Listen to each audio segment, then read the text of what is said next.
কোন গুনাহে আল্লাহ বান্দার দিক থেকে মুখ ফিরিয়ে নেন। এই বিষয়ে প্রসিদ্ধ একটা হাদিস আছে, নবী সাল্লাল্লাহু আলাইহি ওয়াসাল্লাম বলেছেন, তিন ব্যক্তি এমন আছেন যাদের সাথে কিয়ামতের দিন আল্লাহ কথা বলবেন না, তাদেরকে আল্লাহ তাআলা পবিত্র করবেন না। এই মানুষগুলো যাদের থেকে আল্লাহ তাআলা মুখ ফিরিয়ে নেবেন, তাদের সাথে আল্লাহ কথা বলবেন না, তাদেরকে আল্লাহ পবিত্র করবেন না।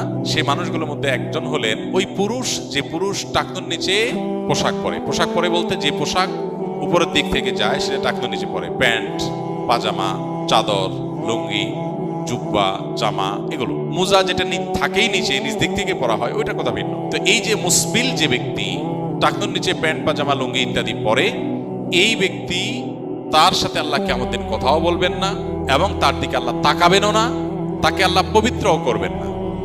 এই তিনটা ভয়াবহতা এই ব্যক্তির জন্য আছে, যে ব্যক্তি টাকনুর নিচে প্যান্ট, পাজামা, লুঙ্গি পরে। আমাদের দেশে অনেকে আছেন মসজিদে নামাজ পড়তে আসলে তখন প্যান্ট ভাঁজ করে। অনেক মসজিদে মুয়াজ্জিনরা মাইকে বলেনও যে টাকনুর নিচে যাদের প্যান্ট